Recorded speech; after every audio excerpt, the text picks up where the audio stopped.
Hi, everyone. Welcome to Homeroom with Sal. We have a very exciting show and very exciting guest today, Eric Schmidt. But before we jump into that conversation, I will give my standard announcements. First, a reminder that Khan Academy is a not-for-profit organization, and we can only exist through donations from folks like yourself. So if you're in a position to do so, please think about going to khanacademy.org/donate.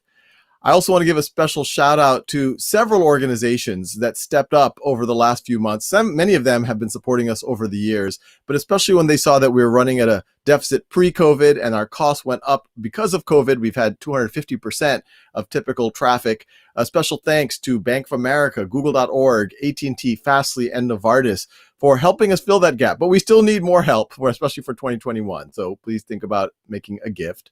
I also want to make a reminder announcement that there's a version of this live stream that you can get wherever you get your podcast, Homeroom with Sal, the podcast. So with that, I am super excited to introduce our guest, Eric Schmidt.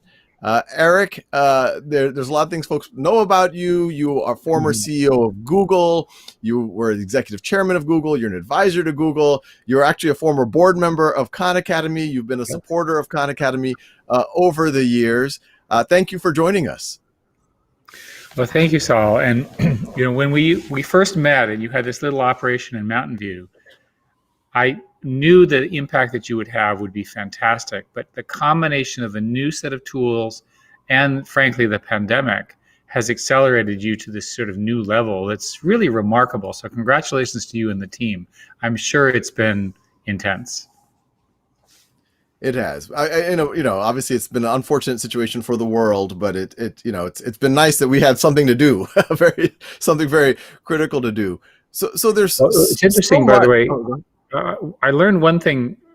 I learned many things from you when I was on your board, but I don't know if you remember when you first had this idea of looking at math and trying to figure out the minimum number of math questions to get the maximum amount of knowledge transferred. And I thought that was a great public service to all students by the Khan Academy. And so the fact that you could back solve to what math exercises you have to do would have saved me an enormous amount of time when I was learning math. Well, you seem like you've done just fine, and I'm flattered because back in the day, I thought all of the learning was coming towards me. So I'm glad a little bit went upstream to you. So there's a ton to talk about, and I encourage everyone watching on YouTube and Facebook, put questions in the message boards. We have team members who are going to surface them to Eric and myself, literally about anything and everything. But one of the things where I want to start is on a pretty powerful project you're working on, and actually I'm collaborating with you on, called the RISE program, or the RISE Scholars Program. Tell us what this is and why you decided to get involved in this. Well, it's interesting that I tried to figure out when I left Google what was really important, and it turns out the most important thing was talent. And I was talking to my various friends, and I said, well, how did you know that you were unique in this area? That's code for, are you a nerd in this way? And they said that roughly what happened was when they were a teenager, which is an awkward time for everybody, there was some kind of teacher or mentor or experience that got them to understand that they had a special gift. So then, talking to everybody, we had this idea of building an app, which we ultimately asked you to build, so thank you for that would try to identify students in that sort of 15, 17 age group with exceptional talent. And I don't just mean math talent, I mean any kind of talent, but they're really off the charts amazing. And the idea was that if we did this, what we would do is we would figure out a way to get a list of such people, and then working with the Rhodes Trust, we would figure out a way to identify, starting with 100 of them. So you're part of this grand experiment. No, I want to emphasize, how excited I am about this project. I mean, you're seeing here on the screen some of these students who are able to submit submissions. And one of the really powerful things, I mean, I think what you touch on is, there's these super young people around the world And you, myself, we were all probably lucky early in our life to Yeah. have certain people really believe us and certain people support us. And if we can create a framework so that they can feel supported, selfishly speaking, these are the young people who are going to cure the diseases, who are going to solve the major social problems, who are going to be the entrepreneurs, the artists that really move society forward. So, On your title, go ahead, Eric.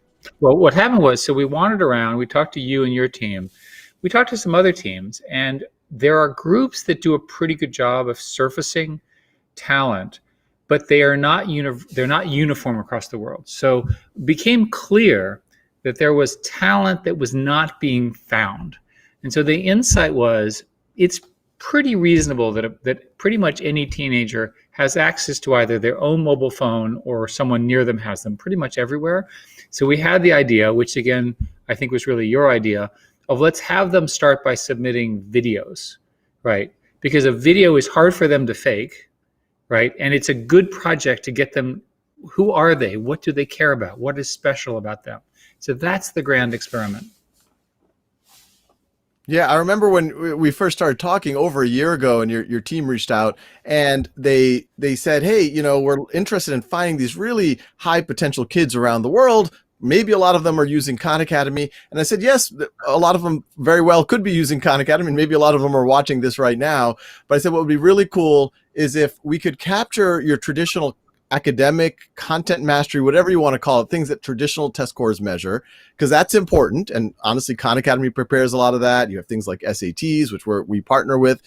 But then there's other things that traditionally aren't measured, like your sense of humor, your creativity, your entrepreneurship. Right. And we brainstormed together and said, let's create this app. And the app is called Hello World, where we essentially have challenges. Actually, you have a challenge there on how someone can change the world. I put a challenge on there where people need to figure out ways to make me laugh.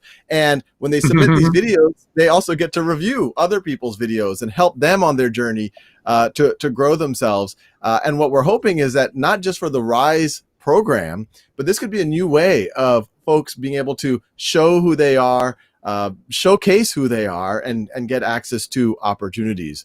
One thing that I'm sure a lot of folks are thinking about is, well, what does this mean? Let's say I become a Rise Scholar. I'm one of that 100 this year. What's going to happen to my life? Well, hopefully, the first thing is at some point the pandemic will be over. And at that point, that cohort will have some kind of residential program, 3 or 4 weeks together, which we think will be transformative. What we know is that each person has a specialized set of problems and opportunities. So we'll start with trying to make sure that they're operating at their full potential with career and college counseling and so forth. If they need a way to get into a university in the US, we'll find a way. These are people who will get into wherever they apply, but we want to encourage them to apply wherever. As part of this, we've made a commitment that it's a lifelong program. So over time, we'll provide mentoring and help, and we'll also take the older recipients and use them to mentor the younger ones. Because of the way our model works, we are also going to start tracking whether the signals that your app produces ultimately are predictive of future behavior.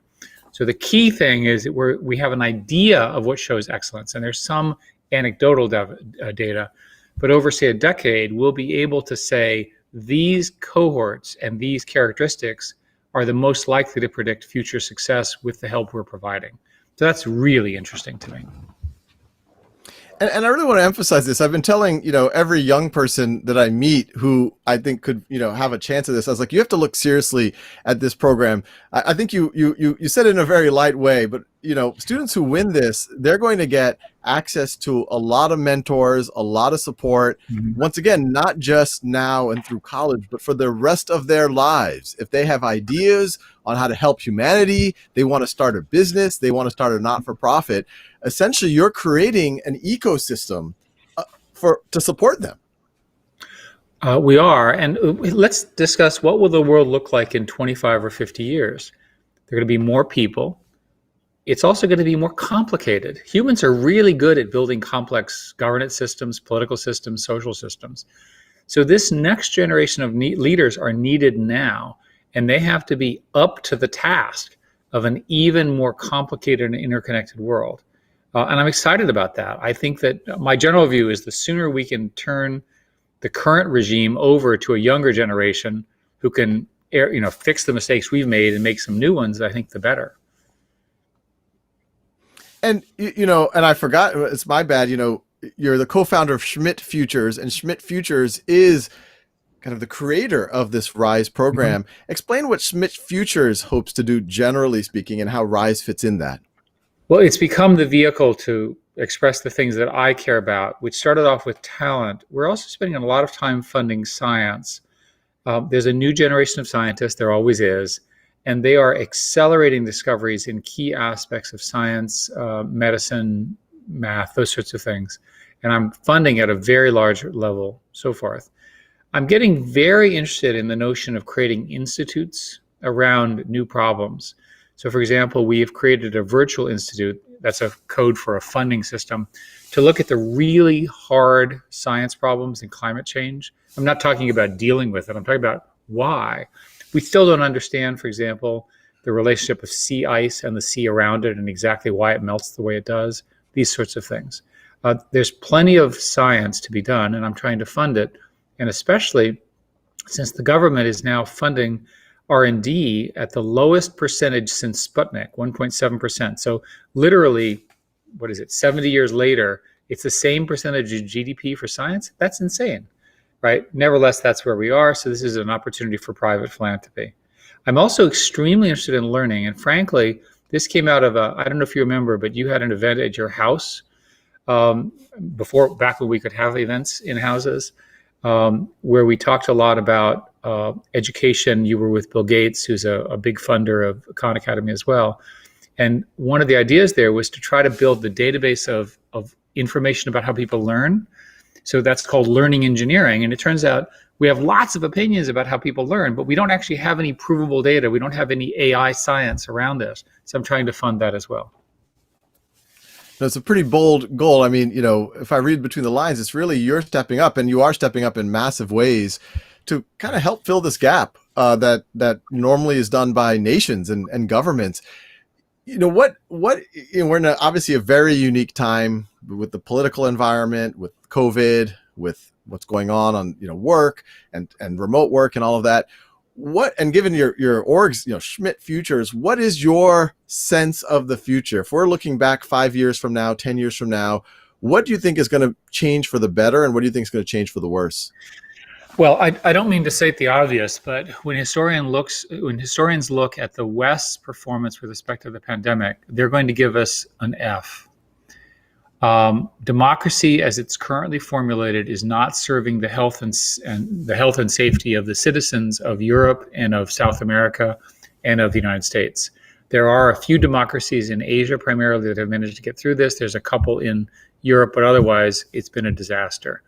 The reason I'm hammering on this is that the compound negative impact of the pandemic, especially on minorities and the underserved, is going to be hard for us to catch up. I thought things were going pretty good before the pandemic. Things were getting better. But if you look at ratios of inequality, the issues of education and so forth, one of the reasons that Khan Academy is so important is there's evidence that especially students of color, people who without proper means, are literally going to miss out of a whole year of education because the schools are closed or partially open. So we've got to collectively solve this problem. The future of our nation is at stake. Having said that as sort of the number one concern, there's all sorts of reasons to think that the model of entrepreneurial discovery, the kind of creativity that we're doing, is going to accelerate for all sorts of reasons. So if we can just get through this pandemic with minimal loss of life and get people back to school and to work, which somehow at least the Trump administration seems to have forgotten to focus on at the moment. And we're waiting now on the Biden transition, which is 2 months away, which is insane during the middle of a pandemic. But nevertheless, I think that's where we are. There's every reason to think that we can make great progress in biology, in chemistry, in mental health, in use of, telehealth. I mean, there's an example after example. I'm the chairman of the Reimagine Commission for New York State. And we've looked a lot at what the future looks like. And once you have relatively broadly available broadband, it's possible to have a somewhat more effective and somewhat more efficient learning experience, on an entertaining experience, et cetera. I'm not one of these people who thinks we go back. I think we go forward. And the new world is much more hybrid. As an aside, one of the things that the pandemic has proven is that people can be productive working from home if they choose to. So it looks to me like we've got some new fundamental learnings in our society, which are probably positive after this terrible experience.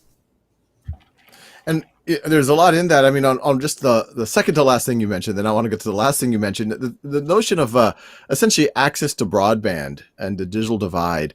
What's yours? And you've had ties to government, and probably talking to them, advising them. Obviously, your role at Google. What do you think are the chances that we can finally close the digital divide at home? I mean, my back of the envelope, it would be 1 to 2% of one of these rounds of stimulus would essentially do the job. What do you think our odds are? That's why the current situation is insane. The government is being forced, because of economic activity, come up with a number of trillion-dollar bailouts.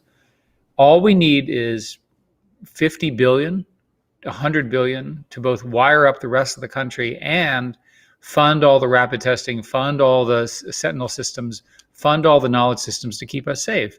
And yet every time this comes up, it doesn't get funded. There's something wrong here. There's some cognitive problem. But in any case, in our New York work, we discovered that there are hundreds of thousands of households in New York State that do not have effective access to broadband. Now, you might say there's plenty of rural people. And the rural people suffer because their primary access is cellular. It's literally on a cell phone. But there are many, many underserved communities within the cities of our nation. And it's just stupid. It's basically because the prices are too high, there's no subsidy, or there are subsidies, but the people are not aware of it, or the build out has not completed, and so forth. And we've got to address that. So as part of our commission, we're making a set of recommendations which essentially say, in order to operate going forward, you have to embrace universal broadband and you have to measure it. I'll give you a simple example.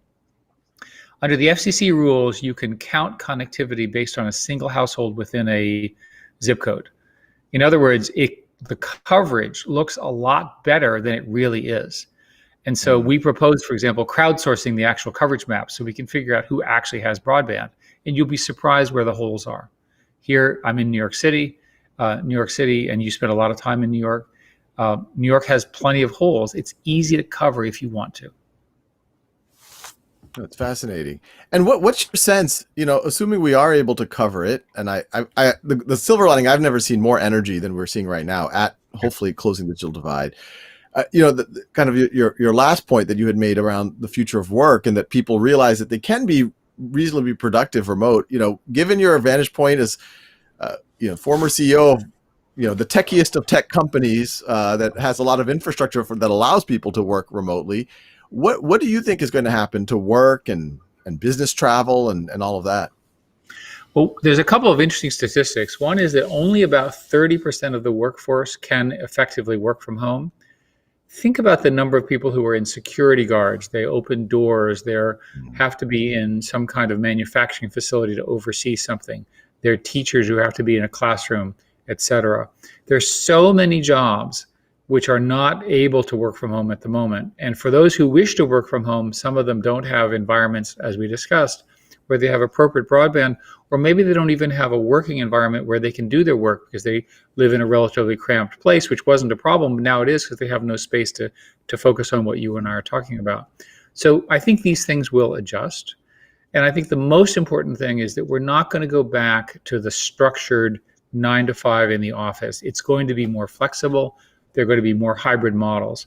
Also, and I don't mean to be a downer on this, but the pandemic will go on for a long time. Even if you make the most positive assumptions about vaccine effectiveness and so forth, the rate at which the vaccine works, the number of people who will get it, the effectiveness of the vaccine in terms of length of time, means that we're going to be operating in this strange hybrid mask model for probably more than a year from now, maybe longer. Mm. So we need to have a plan to get our businesses back to work, to get our students educated, to have our mental health addressed, and frankly, to have some fun and enjoy our lives during this period.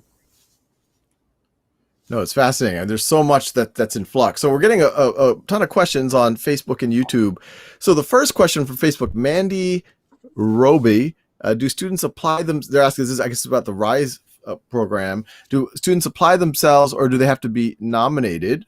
I could take that, but if you want to. And the answer is both. You can nominate yourself, and you can be nominated by somebody. And there is an app entitled Hello World Rise, which is available on Google Play and on the Apple App Store. And I encourage people to download it. And I wonder who wrote that app, Saul. Yeah, just for everyone, as we mentioned earlier, this app is a project. It's actually a cousin project of Khan Academy. It's another non-for-profit called Hello World, and I'm the chairperson of it. But I've been working very closely with that team to think about, in a world where Khan Academy can have people learn at their own pace, kind of core academic things, have supports, ideally do it in a classroom setting, but also be able to do it on their own. How does someone prove who they are to the world? And Hello World is that app. And I encourage anyone listening to apply to that. Sometimes folks might say, oh, wow, there's going to be 100 kids in the world. Maybe I'm not one of those 100 kids. But I encourage you, this app is going to look at dimensions of your personality that you might not have appreciated yet, and that we might appreciate. If you're really funny, if you're creative, it's not just your traditional assessments. Now, we are also going to be looking at people who are off the charts in traditional measures as well. But I encourage everyone to apply. And even if this year you're not able to get the RISE program, just going through the process of going to the app and going to these challenges, we're hoping over time to connect students, all of y'all, with other opportunities as well, other scholarships, higher education opportunities, and jobs. So encourage everyone to download the Hello World app and apply. And Saul, you and I have talked about this before, but I'd really like you to take this app that you guys have built and use it for more general assessment, self-assessment by students. As we learn what's great about people, maybe this app can help you provide a better experience in your learning programs and also better referrals. So I think the platform you built is well broader than what RISE is offering, and I think you can pull that off.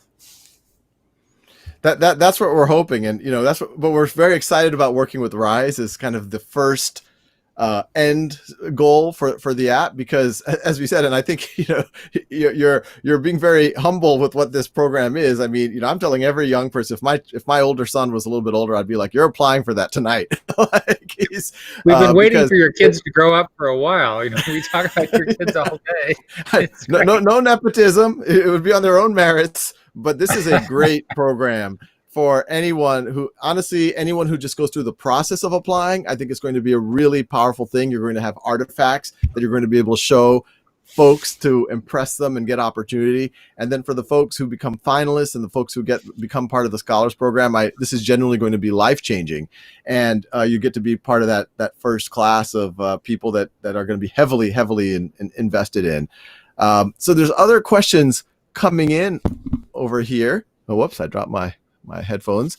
So one question here, and we touched on it a little bit, but maybe we'll double down this from YouTube. Smart Bear 5 asks, how will Schmidt Futures change the future? You mentioned, some things in kind of scientific discovery, filling the gap of government, in your dream, but still, reasonably pragmatic. And, how do you hope that the future will be different because of Schmidt Futures, let's say in 20 years?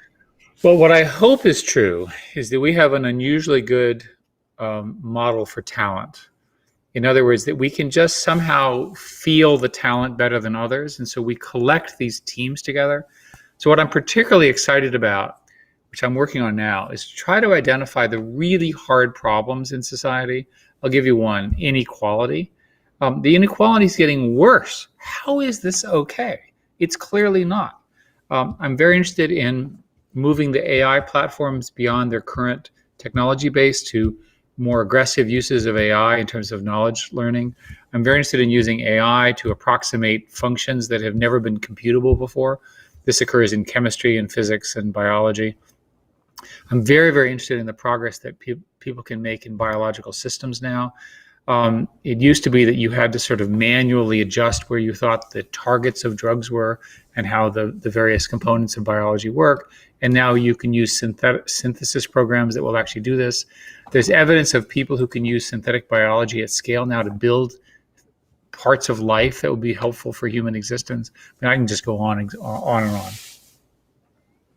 I could talk to you for hours about pretty much every clause of what you just talked about. I mean, just to underline some of what you said. I mean, it sounds like this work just even one dimension, that last dimension you referred to, we could accelerate the number of drugs we discover and make them more effective by an order of magnitude or two. I mean, that Well, would in be a fact, massive. so it's interesting that there's a drug that was just developed called Halocene. It was developed by a group at MIT, and the group had a synthetic biologist who was brilliant, and a computer scientist who was brilliant, and a number of other chemists who were brilliant. And they worked together as a team for a couple of years to actually build a drug that appears to be a new class of antibiotics that was discovered by computer. If that is a replicable model, right? So here's a proof point, then it looks like a whole bunch of problems that have bedeviled humanity for a very long time will be close to falling. We'll see. Of course, drugs take a long time to develop and they have to be safe and all of that. That's mind blowing. And just to explain to everyone watching, because there's a lot of young people here trying to figure out, what do I do with my life? What is a synthetic biologist? Explain what that is. How's that different than a regular synthetic biologist? biology is the creation of what you think of as life, that is carbon consuming cells, if you will, using essentially a computer.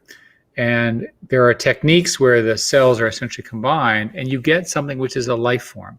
Now, by the way, we're not creating humans with this. We're dealing with, tiny little things. But those tiny little things can be, for example, put as part of a drug to help some biological process. They can also be used to detect things. So for various biology is very powerful, and we're just learning how powerful it is. And so for things like, I don't know, the classic example in synthetic biology is fuels that do not have carbon in them.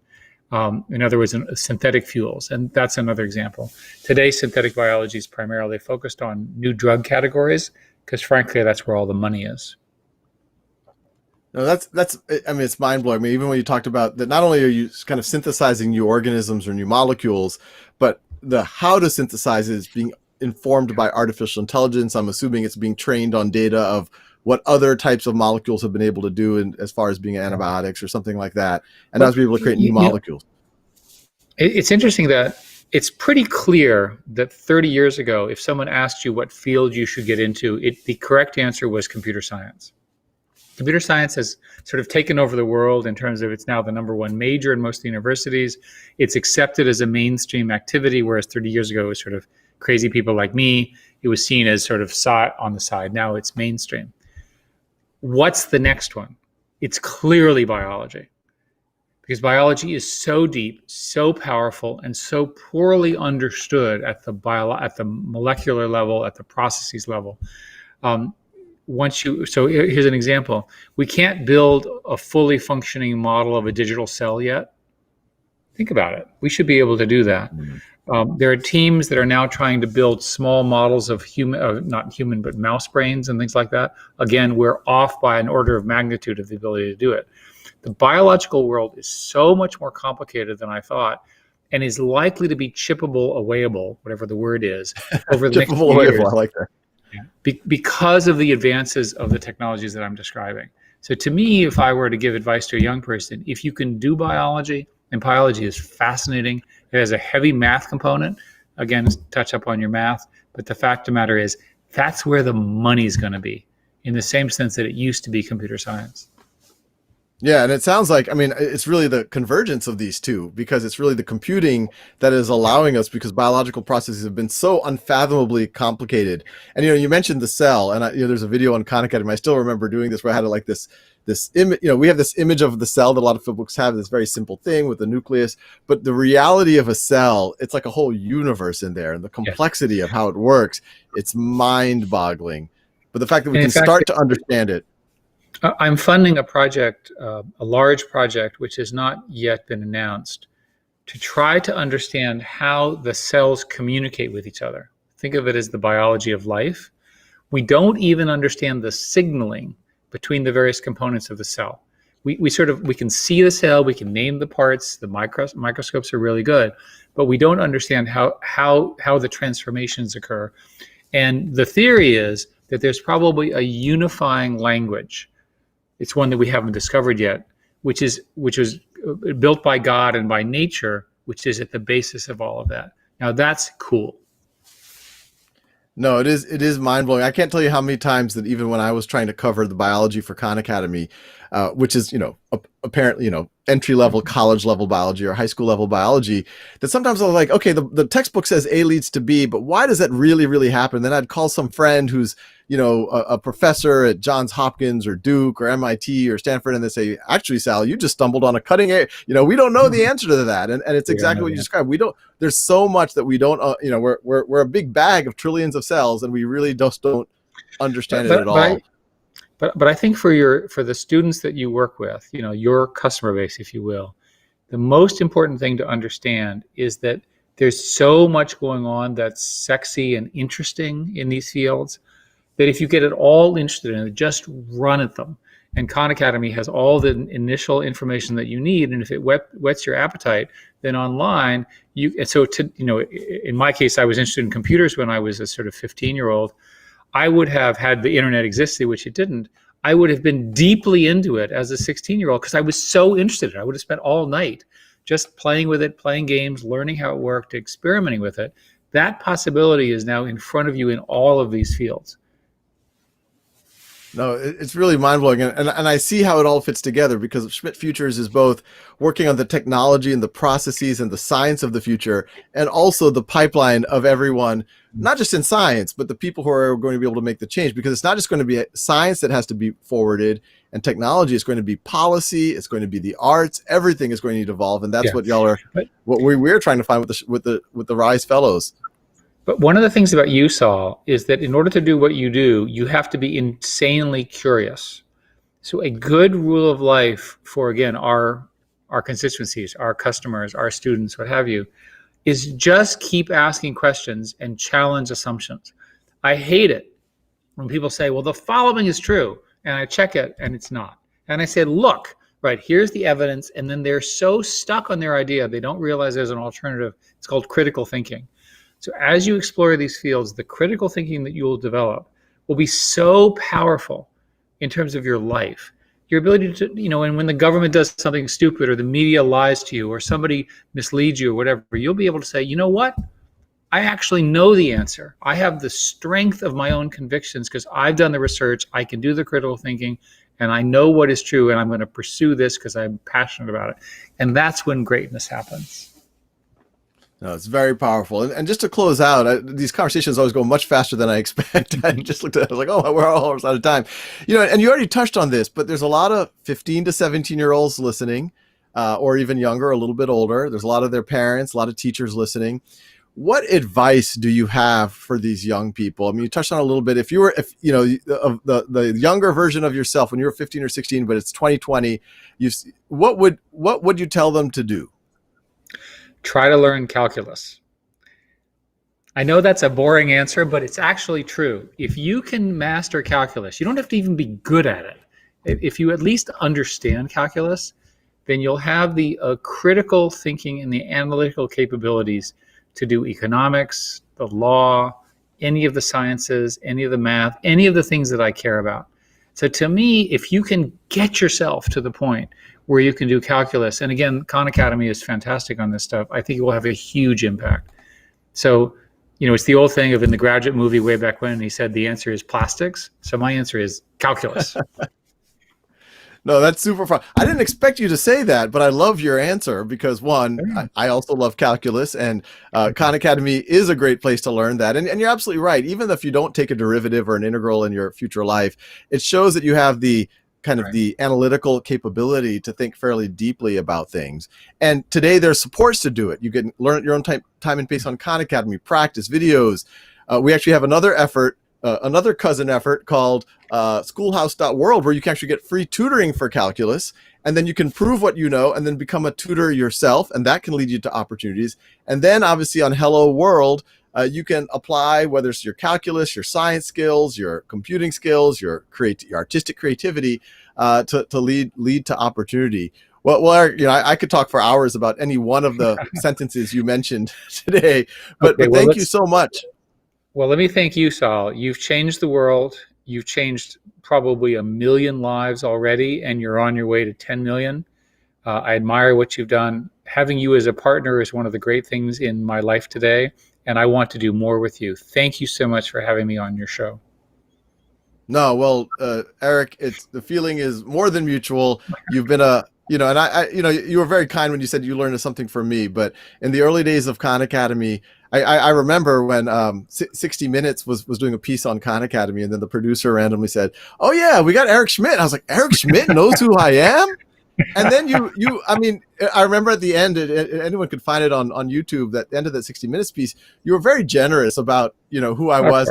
And like, that helped me believe in myself. It's like, if Eric Schmidt believes that about me, maybe I should do something with my. So we're trying to recreate that feeling, Saul, that I inadvertently created in you for 1 million people using your app on the Rise program. That's what we want to do. We want that feeling that you felt that lifted you. We want everyone to have that feeling. Imagine if we can pull that off together.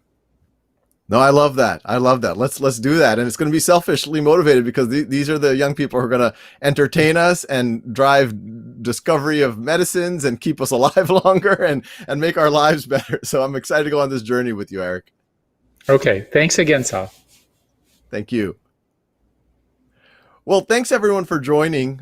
Super exciting conversation on a lot of levels. I mean, I literally could talk to Eric about every one of those things that Schmidt Futures is working on, because you could write like a science fiction story about each of them.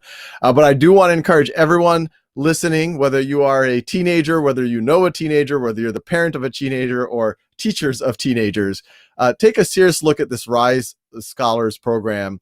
As I talked about with Eric, this is not some, let's call it a small scholarship. This is something that is literally transformational for a young person's life. Just going through the process of going to Hello World and applying for it, you can see the URL right there, risefortheworld.org/apply.